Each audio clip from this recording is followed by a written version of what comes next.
അങ്ങനെ രാവിലായി, നല്ല വിശപ്പ്. വീട്ടിലാണെങ്കിൽ ഒന്നുമില്ല. പക്ഷെ ഇനിയിപ്പോ എന്താ ചെയ്യാ?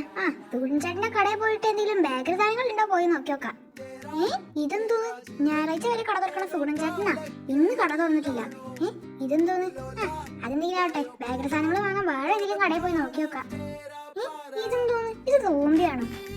ഇത് സോംബി ഒന്നല്ല. ഇന്നെന്താ സോംബിന്റെ ഹാപ്പി ബർത്ത്ഡേ തോന്നുന്നു. അതുകൊണ്ടാവും ചിലപ്പോ സോംബിന്റെ കോസ്റ്റ്യൂം ഒക്കെ ഇട്ട് മനുഷ്യന്മാരിങ്ങനെ നിൽക്കാതെ. എന്തായാലും ഒന്ന് ഇറങ്ങിയിട്ട് വിഷ് ചെയ്യാം. Zombie happy birthday.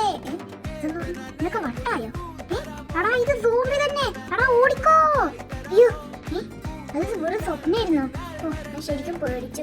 ആ സോംബി ഇപ്പൊ എന്നെ കൊന്നേനെ. അങ്ങനെയാവട്ടെ, പറഞ്ഞ പോലെ നല്ല വിശപ്പ്. എന്തായാലും സുഗുണേട്ടന്റെ കടയിൽ പോയിട്ട് എന്തെങ്കിലും ഉണ്ടോ പോയി നോക്കി നോക്കാം. എന്തായാലും വണ്ടി തിരിച്ചിട്ട് പുറത്ത് സോംബിയൊക്കെ ഉണ്ടോ പോയി നോക്കി നോക്കാം. എനിക്ക് തോന്നല്ല പുറത്ത് സോംബി ഉണ്ടെന്ന്.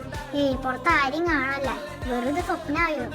അയ്യോ, എനിക്ക് വെറുതെ പേടിയിരുന്നാൽ മതിയായിരുന്നു. ഇവിടെ ഫുള്ള് സോംബിയാണല്ലോ. ഇത് സ്വപ്നമൊന്നല്ല, ഇത് റിയൽ ലൈഫ് തന്നെ. ചെറുത്താനി കടലിൽ നിന്ന് എടുക്കപ്പെട്ട മാതിരിയായല്ലോ. ഇനിയിപ്പോ എന്താ ചെയ്യാ? മുന്നിലൊരു സോംബി, പിന്നീട് 2 സോംബി.